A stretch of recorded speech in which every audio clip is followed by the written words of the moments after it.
Hello and welcome to another episode of Rethinking Mental Wellbeing.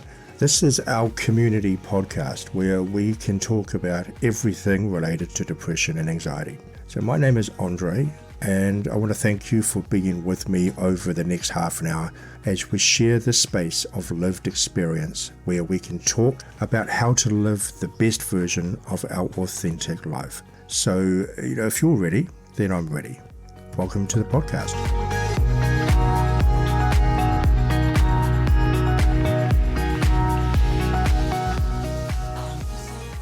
Hey, welcome back. If you're here for the first time, then I welcome you to the space. If you are back again, then I'll welcome you back to the space. So I'm going to start this conversation off by talking to you about an experiment that was done a few years ago, back in the 1980s, conducted by a psychologist named Robert Click. This is famously known as the Dartmouth Scar Experiment. In this experiment, researchers set out to study how people with a perceived physical deformity, in this case a facial scar applied by makeup, believed how other people saw them. The participants, one by one, went into a room to get their makeup applied to resemble a very realistic-looking scar. They were then given a mirror so they could see the scar and see what it looked like. The mirror was then taken away from them, and the makeup artist said that they were going to touch up the scar to make sure that they didn't inadvertently scratch it off or move it when they touched their face, encouraging them not to touch the scar as this would affect the effect. But they also had another reason why they told them to do that, because what they did instead, without the participant knowing, is that they removed the scar. The participant was then told to go out into the public spaces and report back how they believed that others were treating them based on the way they looked. And when they came back, they reported feeling stigmatized. They talked about people reacting negatively to their appearances. People believed that other people were treating them differently based on the way that they looked. Some even reported that they heard other people whispering to their friends about the scar. They were then shown that they had no scar on their face, that it was removed before they went out without them even knowing it. This showed a very important point and is the topic of today's episode as we discuss the power of our beliefs.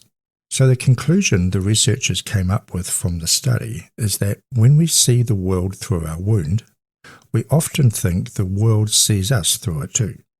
That what was the perception on the outside was a reflection of their own wounds on the inside. Our beliefs are the lens that we see everything through. It is our lens that everything is interpreted through, and is the framework that interprets the content within that frame. So let me expand on the last point for you. So speaking personally, there have been moments in my life that I've had certain beliefs that weren't necessarily healthy. For example, some of my beliefs were, don't be vulnerable to other people. The world is dangerous.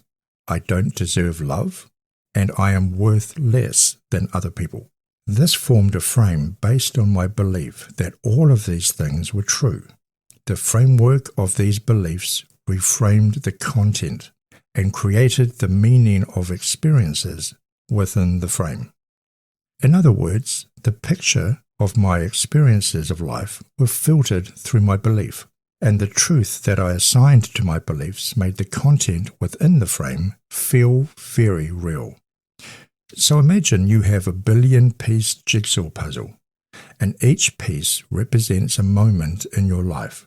Have you ever noticed that as we are sifting through the moments in our life, thinking about our past experiences or our future possibilities, that we tend to only pick up the pieces that are matching the picture that we are referencing the pieces to? In other words, just like a real jigsaw, we will often only use the pieces that are going to be resembling what is on the box as the finished product. And our beliefs work just like that. If we have the beliefs of don't be vulnerable to other people, the world is dangerous, I don't deserve love, and I am worth less than others, then I may discard all of the other pieces or moments in life that don't match the picture of the belief that I have. So if you have a belief that you are worth less than other people and you find a piece of moment or a piece of experience that goes against that belief, do you put that to one side and disregard it? Do you say to yourself, oh, look, I have a piece of experience that belongs to someone else, literally anybody else, but it's definitely not mine? And do we then throw away that piece because it's not a piece that fits our belief and the reference picture of what we're going off? I hope that kind of makes sense. The self-help industry is a $43 billion industry. It's projected to be worth about $89 billion in the next 10 years. And one of the reasons why it's so much is that for a lot of people, the idea of change is a lot easier, less riskier, and more enticing than actual change. For a lot of people, their bookcases may be displaying rows and rows of self-help books, CDs, podcasts. Maybe their home is decorated with highly motivating and inspiring quotes, which, by the way, I'm not saying is wrong. But if it comes at the expense of making change or doing the work, or leaning into the resistance of change, which requires effort, discipline, courage, self-kindness and compassion, and a ton of other things to be put in place. So why would we work towards it? But growth only happens through resistance, through effort, because if it was easy, then it wouldn't be growth. When we can get the small payoff of reading about it, or talking about it, or even imagining it, then this feels easier, and we often will prefer to take the path of least resistance. So we already got the hit of dopamine and adrenaline as the reward for reading the books about self-help, because change is really hard, it's risky, and it often puts us in vulnerable situations. The bottom line, hard work takes effort. So imagine you're in the library, and if the belief about ourselves and the world around us are contradicting all of the books, podcasts, courses that we are consuming about how to be authentically us, then we may be reading or listening to all of the self-help material, but we're doing it in the wishful thinking section, even the not me section, or maybe it's the I wish life was different section. This is why in my workshops and in this podcast, it's not designed to give you information that sits within your intellect, but they are designed to filter through into your awareness through your insight and alter a belief that may be holding you back from living to your truth. Insight is when your mind sees a truth that your soul already sees. Insight is a glimpse into the bigger picture that is outside of your limiting beliefs. One of the reasons why we don't change is because we have a belief that we can't, or if we have a belief that there's nothing we can do. So we are often overlaying our experiences onto the reference picture that we have based on our belief. Have you ever noticed when things happen that is unknown or unfamiliar, we create explanations and reasons to make sense of the unknown? Because generally speaking, we don't like the uncertainty of the unknown, because it's uncomfortable. And so we fill in that space with a story about what is happening based on the belief that we hold. So here's an example that I've heard quite often. The only reason why people are nice to me is when they want something.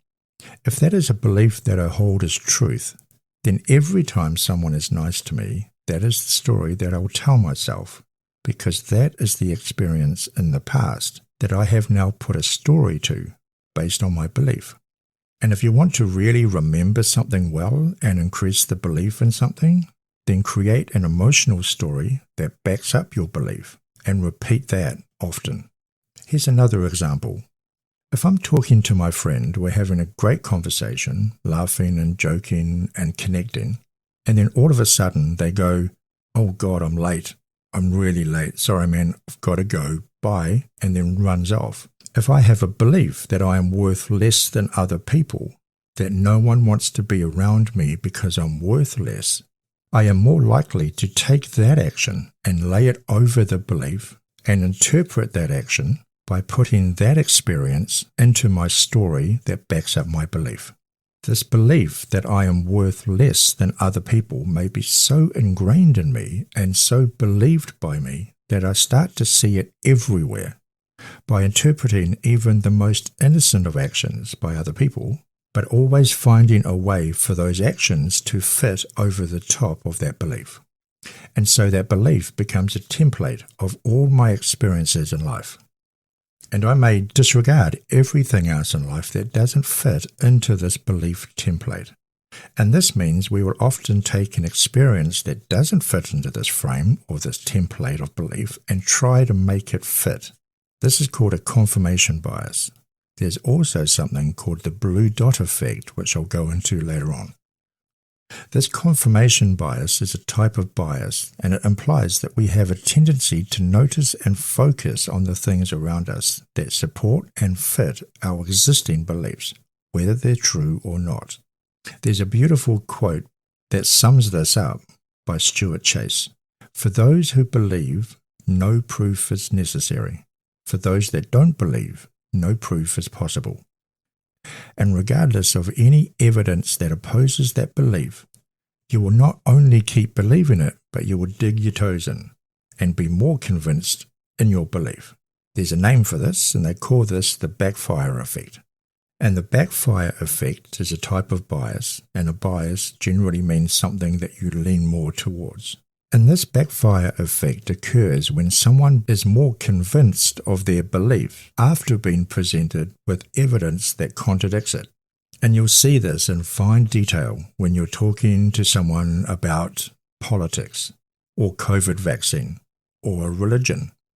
As human beings, we have a natural tendency to see and perceive patterns in life. Even when nothing exists, these patterns that we will search for, we use as a template of our beliefs that we overlay onto the experiences of life. There's even a name for this. We call this patternicity. This is important to us because it builds on our prior experiences and expectations and enables us to receive an intake of new information that we can then compare to the template of what we believe. And so because of that, we all see the world differently, because the world is always filtered through this lens of both our experiences and our interpretation of our experiences, our DNA, our genes, and the expression of those genes, our family exposure, society, and even culture all contribute to shaping our beliefs about ourselves, about the world, about other people. These beliefs that are further shaped and refined by the stories that we create reinforce our beliefs that then reinforce the story. The expectation of what we believe also powerfully affects our physiological point of view. Have you ever noticed when you're thirsty and you drink water, how you immediately feel better? But that's your brain shortcutting the 20-minute wait by giving you that feeling through the release of dopamine that you're actually hydrated, by making you feel better straight away. Another very powerful belief bias is also known as the Pygmalion effect. This is a typical and common phenomenon where the expectation of other people leads into an altered performance of what we do. What this means is the belief that other people have about us shapes the way they behave towards us, and in turn influences our beliefs about ourselves. And this belief then impacts our actions towards others. And it's our actions towards others that again influence their belief about us. And around we go. And if you think this doesn't affect you, think about this in relation to when you were a child. The way that our parents behaved towards us directly influenced our belief about ourselves, which in turn impacts our actions towards other people. Therefore, we are reinforcing the belief that they had about us, whether true or assumed. So let me put this into context. I was extremely bullied at school. People had a belief about me and an opinion about me. Therefore, the way they behaved was shaped by their belief and their behavior towards me, and therefore influenced my belief about myself, which in turn changed my actions towards other people. I became withdrawn, fearful, non-trusting, and extremely angry. This in turn led to the reinforcement of other people's belief about me that they were right because, well, look at him. Look at the way he's behaving. This is similar to what we call a self-fulfilling prophecy. In the early 1960s, a psychologist by the name of Robert Rosenthal conducted an experiment. In this experiment, he got some psychology students from the university in North Dakota to assist with an experiment involving rats. Their job was to simply teach the rats how to run through a maze. The night before that, Dr. Rosenthal went into where the rats were kept and split them into two different categories. He put half the rats in one cage on one side of the room and put a label on that cage that said "smart rats." He then put the other half of the rats into another cage on the other side of the room with the label that said "dumb rats." The next morning, the psychology students conducted the experiment with the rats to train them to get through the maze. The rats that were labelled smart rats, right from the start, performed significantly better and ran the maze faster with less training time than those that were designated as dumb rats. Some of the dumb rats would not even move from the starting position in the maze. The clever rats were more efficient and faster than their counterparts. Now, this has nothing to do with rat psychology, because the rats don't know whether they're dumb or smart based in the cages that they were in. What was happening was that the psychology students had subconsciously favoured the smart rats and handled them differently than the students who were handling and treated the dumb rats. And because they were treated differently, they behaved differently. So Dr. Rosenthal decided to take this and try this out on humans. So he took this to a school in San Francisco where he told the headmaster that he'd created a standardized test that depicted the students in the school who would go on to be academically more successful in the future. So the students completed the test and sent them back to get marked and assessed. The results were shared with the school, and the test showed the top 10 students who were going to be academically the most successful in the future. A year later, the students were all retested, and the scores of those students who were told a year earlier that they were going to be the most successful academically had climbed significantly, and significantly more than anyone else in the school. So the headmaster and teachers asked Dr. Rosenthal, how could you have predicted these accurate predictions? And his reply was that the test was just a standard IQ test. The purpose was falsified. The names of the students are just picked out of a hat. The names I gave you as the group of students that were going to be the most academically successful, your teachers treated them differently, and it was that treatment that changed the students' belief and their behaviour. There is a beautiful quote that says, "Treat people as if they were what they ought to be and help them become what they're capable of being." I was talking to someone not so long ago who made it really clear that the world hates them, that everybody took advantage of them, and that there was nothing good in the world.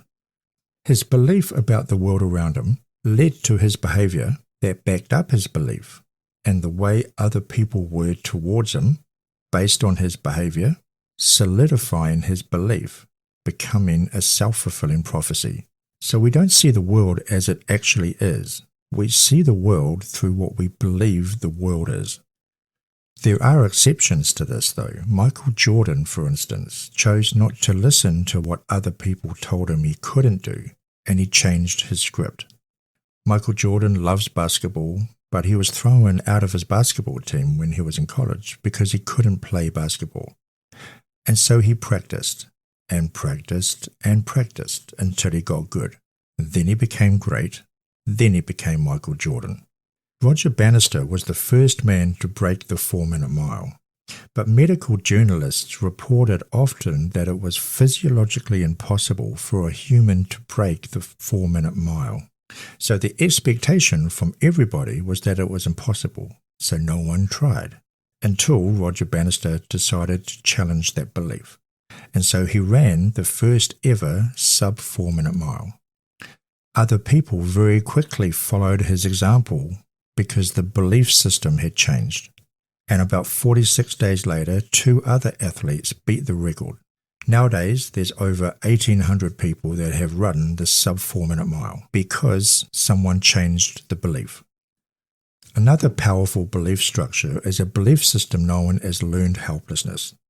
Learned helplessness is a phenomenon that implies that we have no control over our situation, and that we're going to give up trying to make changes and accept the situation we're in, and that we cannot escape it, and so we should stop trying to escape it, even missing the opportunities that present themselves as ways to escape this learned helplessness mindset. It means that we may not be able to see those options, and so we stop any action towards changing the situation. And in my workshops, I have a picture to demonstrate this of a horse tied up to a plastic kid's chair. So somewhere in his past, he would have been tied up to something immovable, like a post. And like any young foal, he would have tried to get out, and he would have tried and tried and tried. But then he would stop trying, because his experiences of trying didn't get him anywhere. And so he created a false rule, and that rule created a belief.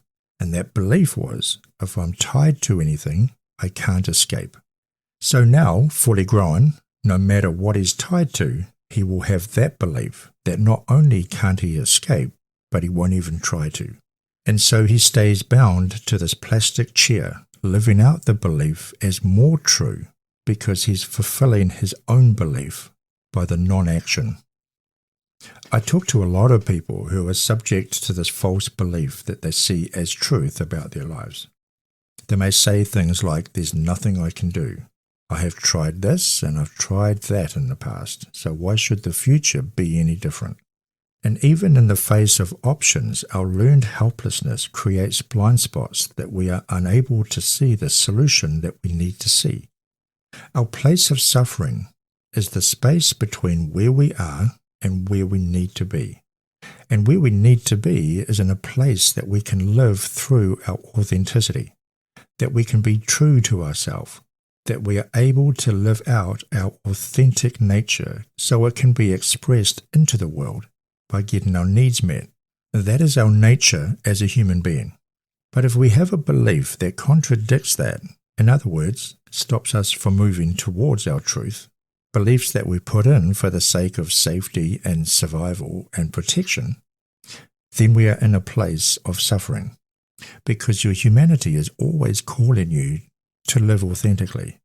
And when we change our beliefs that stop us moving towards the freedom of living authentically and find the beliefs that help us move towards your authentic nature, we start to move in the right direction.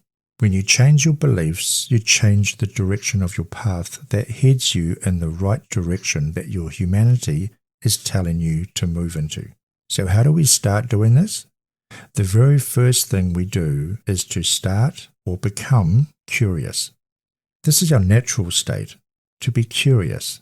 This was a state that enabled us as babies or as children to learn about the world around us. We were in a state of discovery, of exploration, that everything around us was a wonderland, until we learn how to self-talk or how to be aware of other people around us. And then our protection beliefs that looked after us to avoid being hurt for whatever reason changed those beliefs. Those beliefs, though, that once protected us, has now passed its use-by date. They may have been there to protect us, to look after us, or to keep us safe, but now they no longer are useful. So you can thank them for protecting you, and you can heal and find your own path that your authenticity is prompting you towards. Start to get curious. Start to get curious about the way things are that move you towards your truth. And when we start to live in a curious mindset, we start to see so many other options around us, instead of living in the confinements of the restricted belief that kept us safe once, but now keeps us as a prisoner. So let's go over some of the key points that we looked at. There was the Scar Experiment, where participants believed they were treated differently due to this facial scar, which was actually removed, but it highlighted the power of our perception of the way other people see us based on our own beliefs that limit us. And so often we will believe that the world sees us through the same belief filter that we see the world in. Our beliefs act as a lens through which everything is interpreted through. This often leads to a confirmation bias where we only notice information that supports our existing beliefs. This in turn becomes almost like a self-fulfilling prophecy. And so the way others treat us based on their belief can influence our behavior and reinforce those beliefs. We talked about learned helplessness. This occurs when people believe they have no control over their situation, and this leads to inaction, where we cannot see any opportunity for change. And so it's important to maintain this curious mindset, and this can help us challenge restrictive beliefs and move towards our authentic self. Our confirmation bias leads us to interpret new information in a way that confirms our pre-existing beliefs. The ability to be insightful and gain insight can help us see truths that align with our deeper understanding of moving towards our authenticity. And so challenging and changing our limited beliefs can lead to significant personal achievements. So that's all I've got for this episode. Thank you for joining me today, and I hope that you've got something useful from this discussion. And if you have any questions you would like us to discuss on future episodes, then please email me at rethinkingmentalwellbeing@gmail.com. I'd love to hear from you. So until then, go well, go in peace, have a great week, and we'll see you next time.